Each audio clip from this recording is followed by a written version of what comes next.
welcome to everybody and thank you for joining us. So thank you for connecting to our online after work, hoping everyone is safe at home. The EAGE Local Chapter of Paris is happy to be organizing this after work about petrophysics tonight. And so we'll have a few speakers tonight. Here is the agenda. So first we'll start with a short introduction about the local chapter from Nawal, who is the president of the local chapter. And then we'll go with Jean-Etienne Jacolin, who is going to talk about supporting the move of petrophysics and a presentation of SPWLA French chapter. Then we'll move to another presentation. What's a petrophysicist role in an operating company and in a service company is different, from Mehan from Storengy. And we'll finish with how to combine cutting analysis and machine learning geothermal case studies with Loïc Michel from CGG.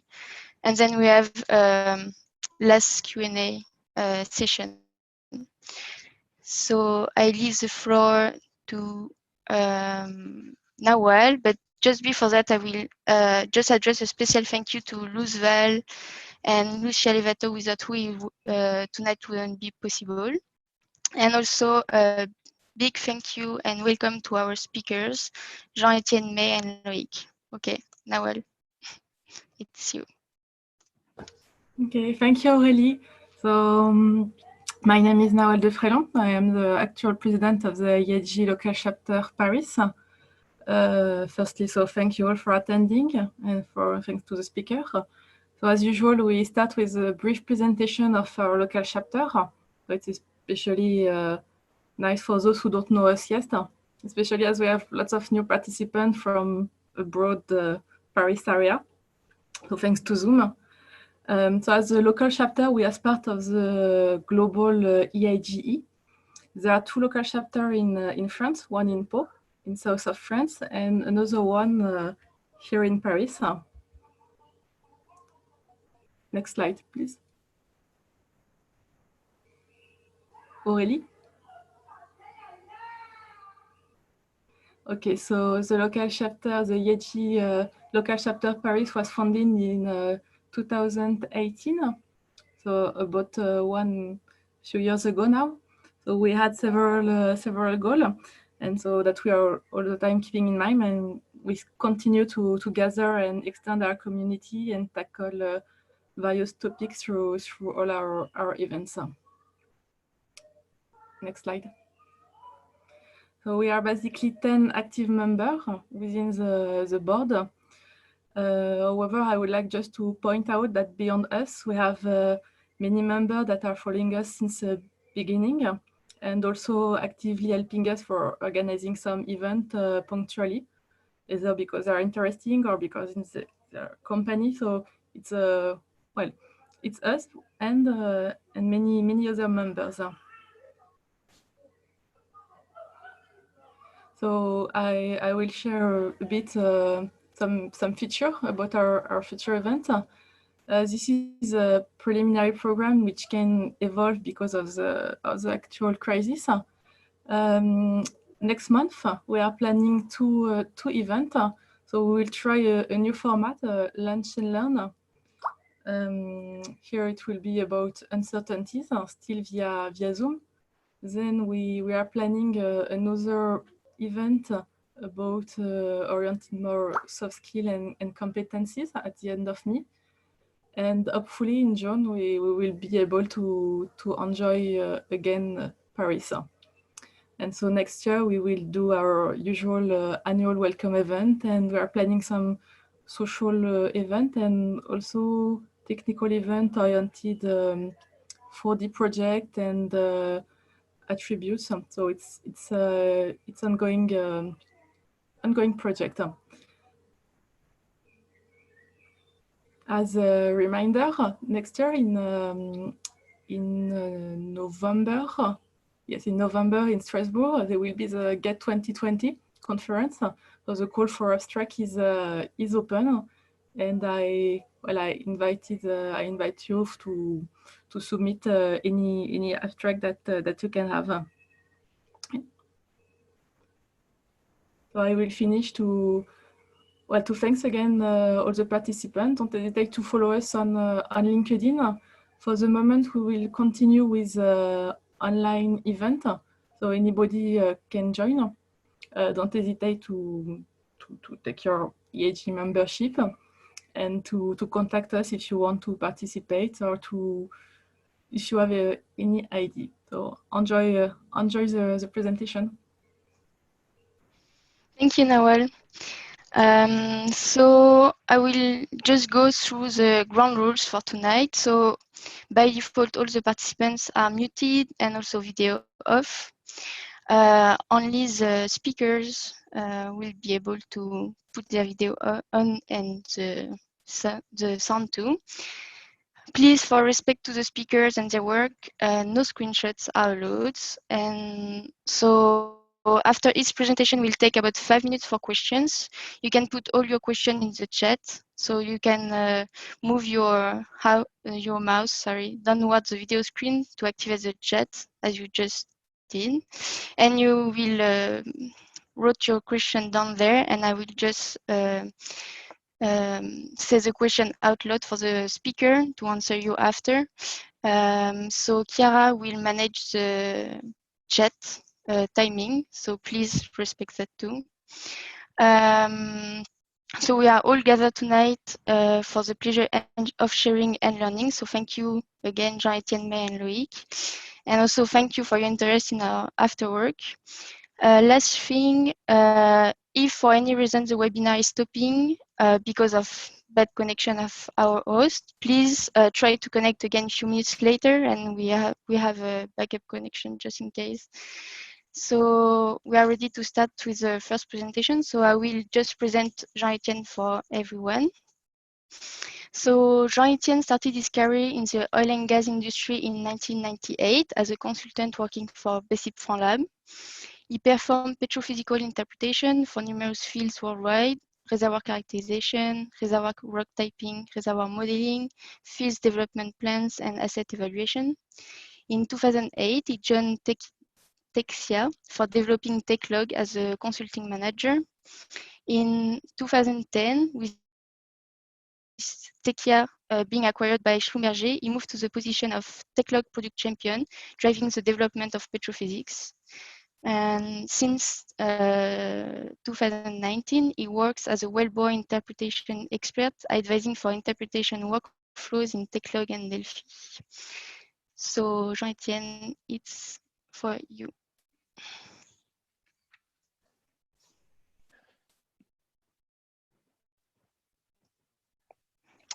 Thank you very much. Can you confirm you can see my screen? I think it's coming. We'll wait a little bit.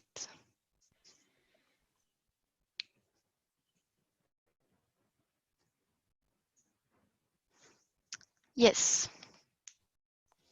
Okay, so good evening, everyone. I'm very pleased to be invited to this event, and I would like to thank Aurélie for taking this initiative.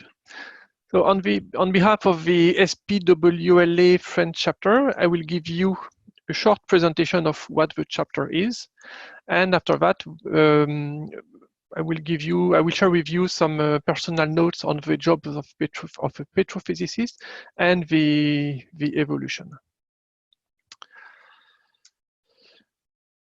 So to start with, the French chapter of SPWLA is belonging to the SPWLA, which is based in the US, in Texas. So I guess you are all familiar with what the affiliation is, because you are as well a EAGE local chapter of the EAGE. The SPWLA stands for the Society of Petrophysicists and Well Log Analysts. So this is the main organization in the US. There are series of chapters all over the world, and there are 5 chapters in Europe, one in Scotland, England, Netherlands, Norway, and the one in France, which I represent. Yeah, we don't have the luxury of having several chapters in one single country. So the objective, you will see the French statement as it is written in our status. But to make it short, what do?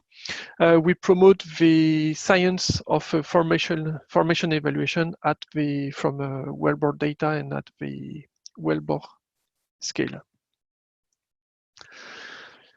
To be a member of the SPWLA French chapter, you need, and this is the new rule which came into play in 2018, you need to first register to the SPWLA, the main office. And after that, you select which local chapter you want to belong to. So as of today, we have 35 members who have paid the full price to SPWLA and affiliate people who can participate to our events, but who do not have the right to vote. To become a chapter, you need to register first to SPWLA, pay your fees. Unfortunately, with this new organization, we don't get any money back from the SPWLA subscription. So our members are mostly coming from the oil and gas industry, from operating companies, from service companies, but we have as well other members from research, from mining industry, and it's good for us to increase the diversity of our members. We have two partnerships, which consist in our case of sharing the information about the different events with the SP, Society of Petroleum Engineers, and SGF, which is the Société Géologique de France. And we are as well benefiting from the facilities from the SGF.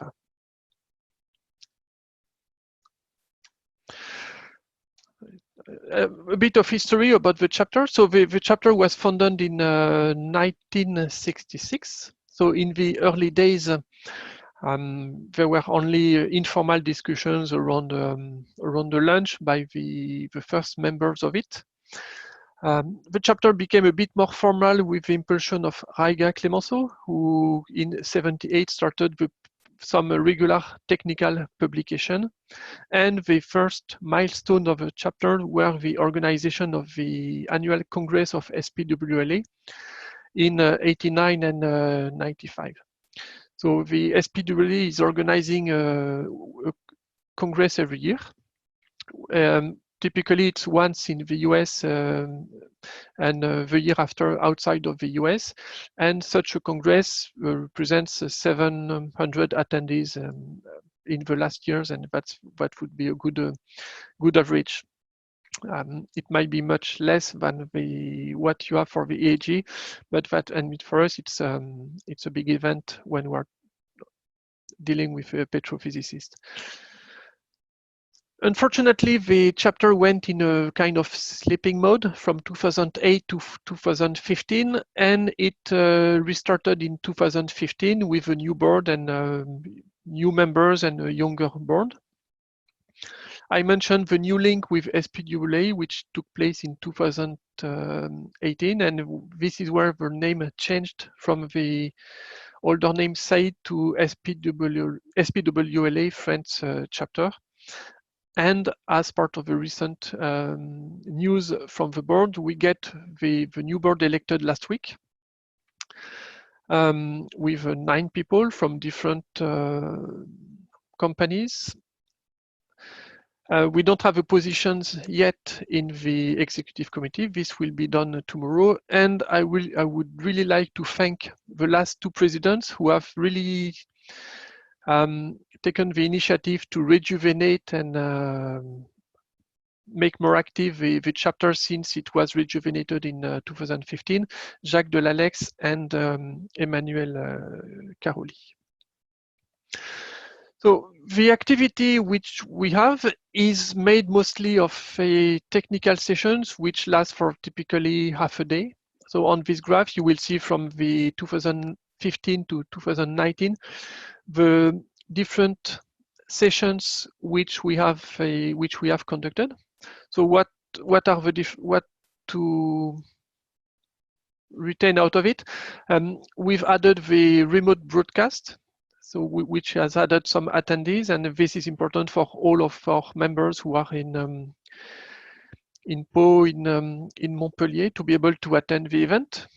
We have an average of around 35 attendees per event, and we've tried to get a good balance between the different topics about measurements, technology, and interpretation.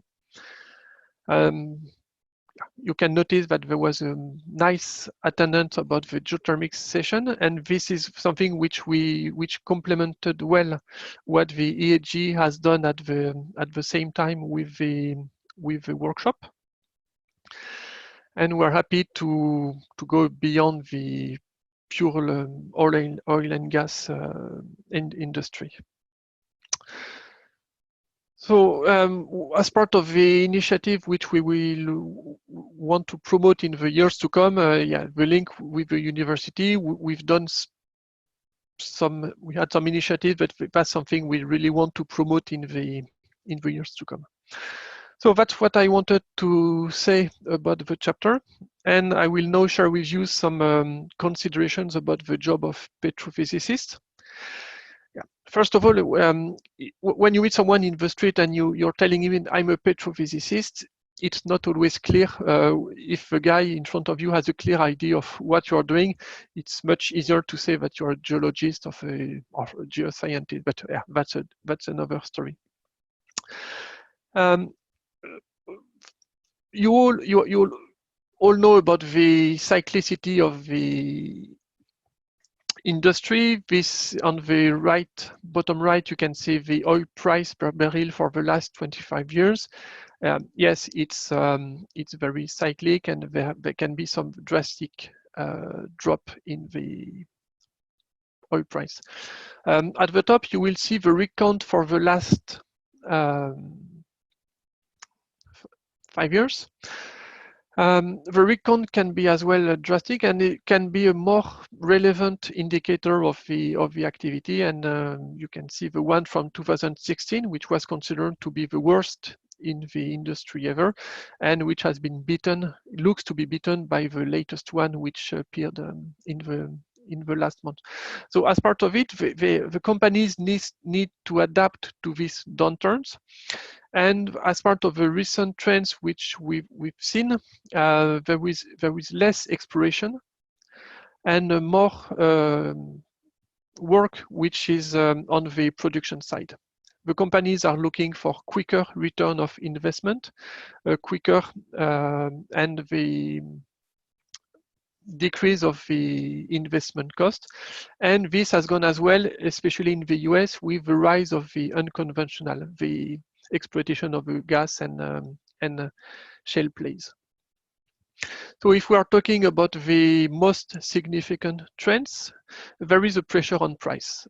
So you will tell me there has always been, but more than ever, the pressure on price is really driving the activity of the different companies, operating companies, service companies. These companies are looking for new acreage based on low exploitation costs. You need to be able to make money even if you have a drop in the oil cost. And in parallel to this has come to companies dealing with high volume of data. When you are dealing with the unconventional plays, and you can see on the right the main plays in the US, you can typically deal with thousands of wells. So you may not want to get a detailed and thorough interpretation for each of these wells, but what you need to do is to get the trends and to get a homogeneous interpretation all over your field. So that's a new way of working to be able to deal with a really high volume of data in reasonable time. Another trend which we've seen is the integration about different disciplines. So integration is not new, but I will say more integration than before. Because it's a way to decrease the operational cost and to increase the rentability. And as well, in many of these small companies in the US, you would see some really small companies with few geoscientists dealing with all these specialties together. And you can easily see one guy dealing with completion, petrophysics, geomechanics for these operations. The last item I would like to mention is data analytics. So what I include in data analytics, there will be artificial intelligence, machine learning. It's not a new topic. This has been used for decades in the oil industry, but it's more and more used. And what's new now is that this is applied to optimize everything you can. So if you want to optimize the drilling, you will you want to apply some machine learning to see what are the ideal conditions for drilling. Same for the production. How can you increase production, and how can you explain and increase production with some new data? How can you drive it to find the best production scheme? So this is a new topic. And the geoscientists, the petrophysicists, and more generally the geoscientists have a role to play in this domain for two reasons. One is that there is still a need for people to understand what exactly we are looking for, where we want to increase production, what might be upfront the most relevant information, what you need to look for, what is relevant, and what makes sense, and the rest. And the other reason will be that as of today, there is big demand in the industry about data scientists, and the oil and gas industry struggles a bit to capture the best candidates in this domain.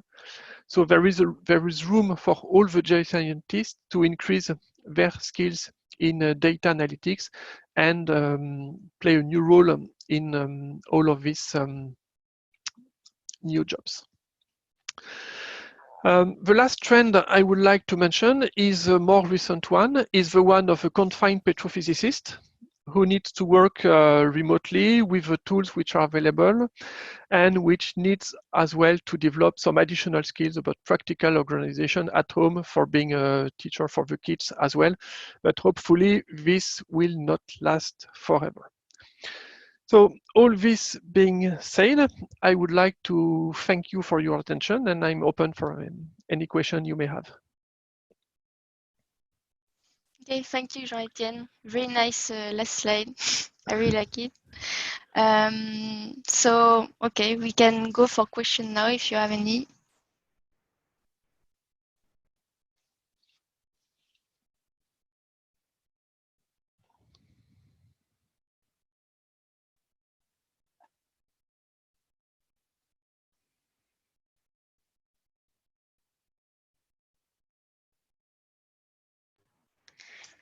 Okay, so you mentioned that integration is becoming more and more important. Any hints on how a petrophysicist could work on increasing skills in domains he or she is not used to?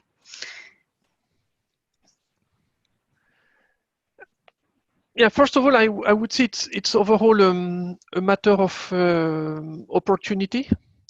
See where you can get some, where there is a need for new domain. Don't be shy of taking the opportunity to learn, talking to people who have done the job before, see what you can add in your own domain. Yeah, I mean, there's nothing really new. It's about developing yourself with online courses, and as well talking to people, see everything that you can add to your to the discipline which can come from the others. I mean, there are some obvious ones, petrophysics and geomechanics. Yes, talk to the geomechanics guy and see how you can collaborate. The idea would be to be really open-minded, see what's going on next to you, and see any kind of collaborations which you can organize. There is another question about the playground. The shale plays important for petrophysicists. This will really depend on the location on the Earth. In the US, definitely. In the US, there have been a significant boom in the last 10 years with many small companies. They buy a limited acreage, they develop it with really reduced operation costs because they don't have very few people. And in this case, there have been many geoscientists who deal with different specialties. So yes, for the shale plays, there have been many positions in the US. Of course, there are other places like Europe where this is more less prevalent.